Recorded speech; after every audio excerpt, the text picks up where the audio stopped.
La incomodidad se ha puesto de moda. En ciertos círculos culturales se ha promovido la idea de que incomodarnos es esencial para generar diálogos significativos. Y tiene sentido. Pero surge una pregunta. ¿Qué tan elástica es esa tendencia de incomodidad? ¿Cuánto estamos dispuestos a revisar visiones que desafían nuestras posturas y realmente nos sacan de la famosa zona de confort?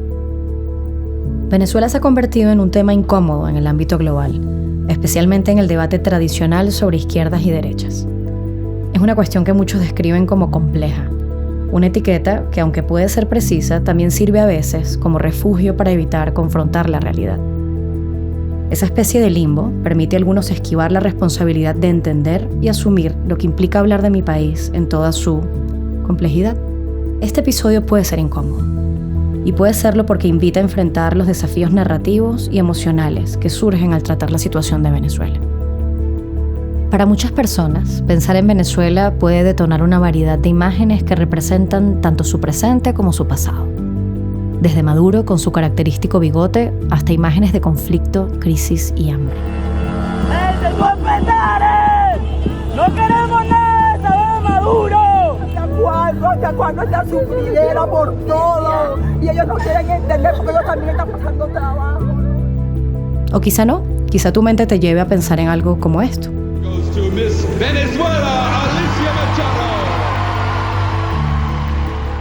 Tal vez una playa paradisíaca atraviese tu cabeza, o la imagen de una arepa preparada en alguna reunión con amigos, o una bomba de petróleo con los logos de la Shell, o tal vez una frase. En este mismo lugar huele a azufre todavía. ¡Maldito seas, Estado de Israel!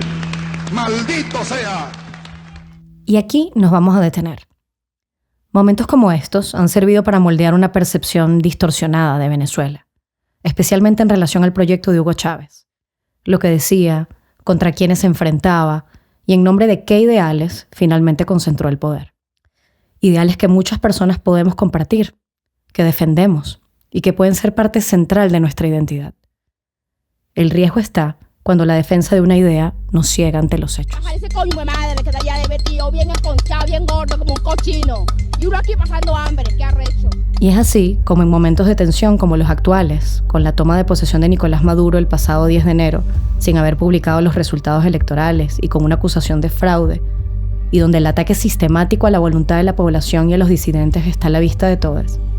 Aún hoy, las y los venezolanos tenemos que enfrentarnos ante la binaria discusión de la derecha y la izquierda. El legado del discurso tiene peso. La justicia social como eje para las políticas públicas, la defensa de un modelo no extractivista, los derechos de las minorías, el rechazo ante el intervencionismo extranjero y el neocolonialismo.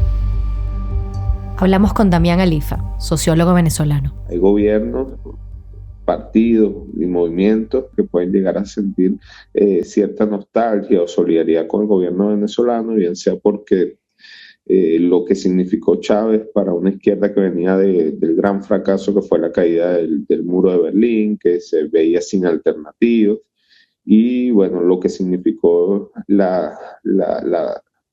aparición de la figura de Chávez en ese momento para la izquierda en general, ¿no? Que fue de alguna manera una suerte de revitalización, ¿no? Para muchos, de aliento. Sobre la base de estas ideas llegó Chávez al poder en 1999. Sin embargo, y como oímos en el episodio anterior, en la práctica el modelo chavista hizo otra cosa. Rockmi Armas, activista. Uno compara el gobierno de Benito Mussolini, las decisiones que tomó Mussolini, el orden en el que se tomaron esas decisiones y la forma en la que gobernaba, y se parece mucho, mucho, mucho al gobierno de Maduro. O sea, da hasta miedo. No hay un proyecto ideológico de país, ¿no? Que es donde nosotros podríamos entrar en esa diatriba, ¿no? Economía planificada, derechos laborales, agenda identitaria. Nosotros podríamos, digamos, poner eso sobre la mesa y decir, este es nuestro proyecto de país. El chavismo no tiene proyecto de país. El único proyecto que tiene el chavismo es mantenerse en el poder, a costa de lo que sea. O sea, no hay como un marco ideológico que los arrope más allá de sostenerse en el poder para poder sostener su infraestructura criminal y tal. Entonces no hay un proyecto de país ni de izquierda ni de derecha. Claro. La ausencia de un proyecto de país facilita que tanto la izquierda como la derecha instrumentalicen a Venezuela a conveniencia. El tema de Venezuela es constantemente instrumentalizado por sectores de derecha en diferentes países. Hemos visto cómo Vox acusa al PSOE de convertir a España en Venezuela, cómo la derecha colombiana acusa a Petro de convertir a Colombia en Venezuela y incluso al mismo Boric lo han acusado de convertir a Chile en Venezuela, ¿no? Entonces, cómo el tema de Venezuela aparece dentro de las dinámicas de política interna de cada país, ¿no? Pero volvamos atrás. ¡Váyanse al carajo, yanquis de mierda! Con semejante retórica y abogando por ideas valiosas para muchos, el chavismo alimentó una miopía en cierta parte de la izquierda internacional que hasta hoy está teniendo graves consecuencias en cómo se entiende el asunto venezolano.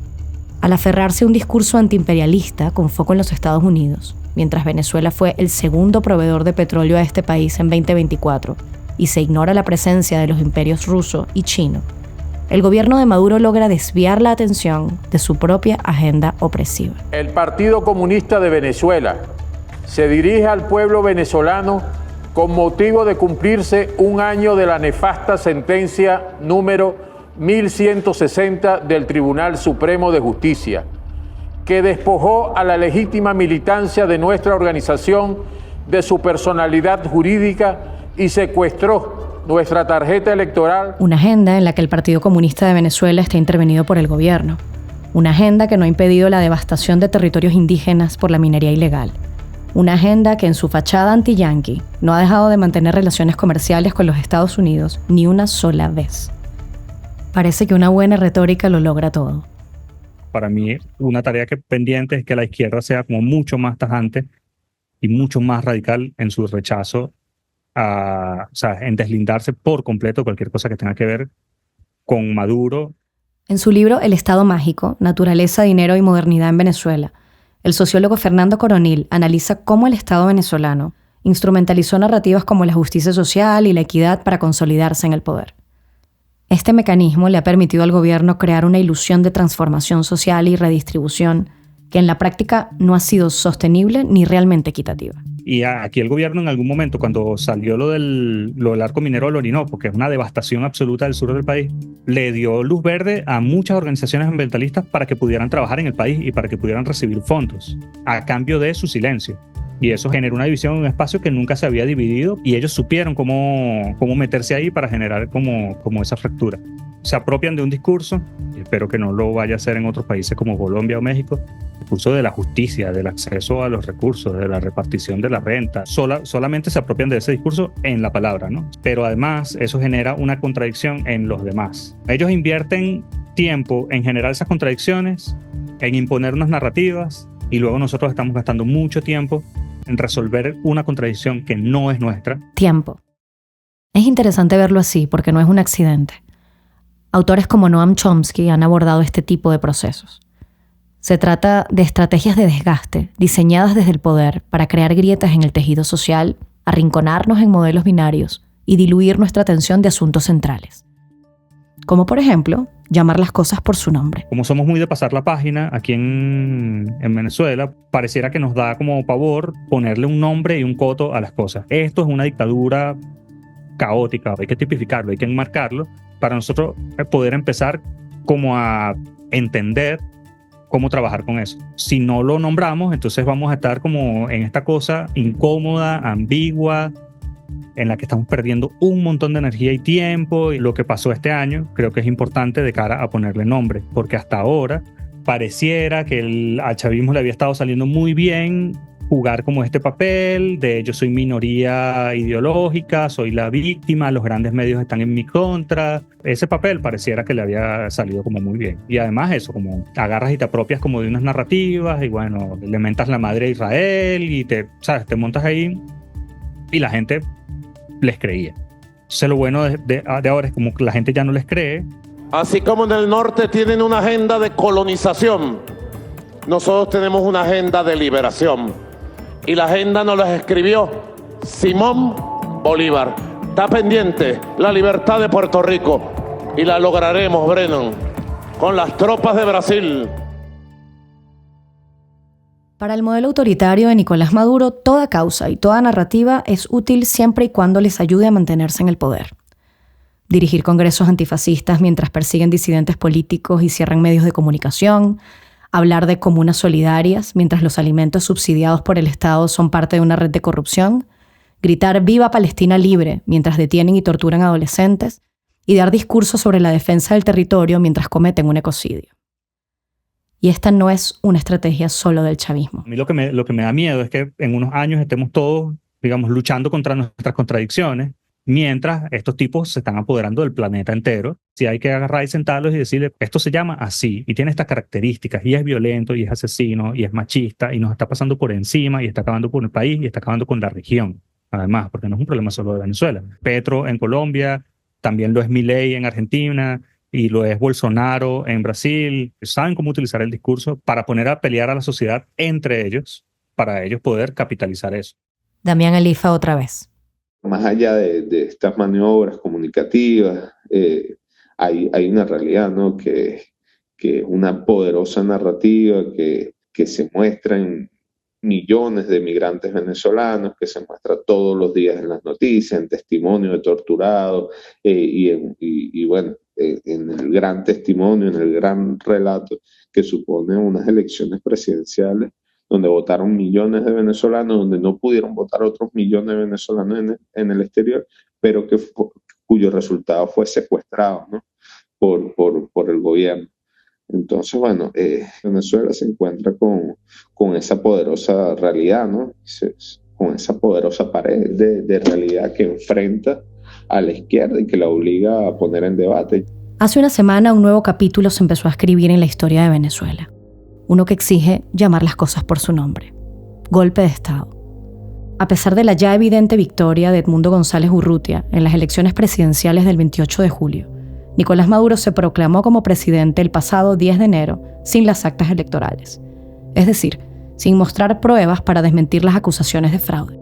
Ante el anuncio de González de entrar al país para juramentarse como presidente electo, el chavismo activó antimotines, cerró la frontera con Colombia y desplegó misiles antiaéreos.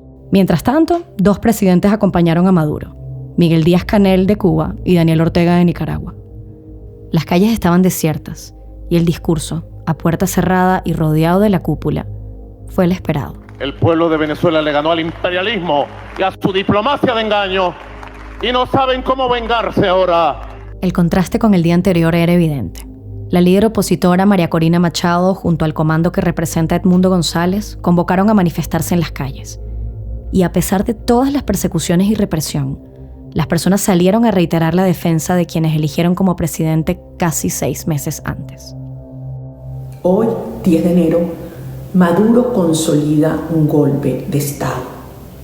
Frente a los venezolanos y frente al mundo, decidieron cruzar la raya roja que oficializa la violación a la Constitución Nacional. Ayer Venezuela vio el coraje desplegado por todo el país. Hoy el mundo ve el miedo encerrado en un salón. En 2025 se abre una nueva etapa para los movimientos de resistencia.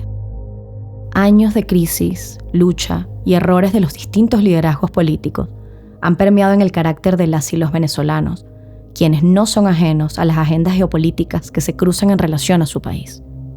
Ante la hipótesis del intervencionismo, una que por cierto una gran parte de los venezolanos ha rechazado, los hechos hablan más claro que los discursos. Si algo demuestra la voluntad de resolver esta crisis desde adentro, son los eventos del 28 de julio. Con organización popular, inteligencia colectiva y un liderazgo político que ha reconducido sus esfuerzos hacia la autogestión. ¡Gloria al bravo pueblo que el yugo lanzó! Albo Rodríguez, periodista y cofundadora de La Vida de Nos, un medio digital venezolano que aún resiste en el país, nos habla de ese horizonte de sentido y de lo que podemos esperar. De no perder la esperanza, porque también no perder la esperanza es una forma de protesta, porque todo lo que hace este régimen es justamente para acabarnos la esperanza. Me ilusiona pensar que toda esa gente que está allí esperando esas nuevas estrategias para activarse de nuevo, para hacer su partecita y para lograr algo. y si no es en enero, va a ser en algún momento. Eso está muy vivo porque fue muy fuerte, fue muy luminoso. Como La Vida de Nos, son varios los medios independientes y organizaciones en Venezuela que dan respuesta de una verdadera autodeterminación y resistencia. Te invitamos a tener una reflexión simultánea, compleja, incómoda, con ellos. Este es un podcast producido por luchadoras, construido de la mano de Claudia Lizardo. Escritura, Claudia Lizardo y Paola Camarena. Edición de audio, Bartolomé Chanona. Narrativa gráfica, Mesli Sánchez. Estrategia digital, Raquel Hernández. Coordinación, Itzel Plasencia. Narrado por Claudia Lizardo.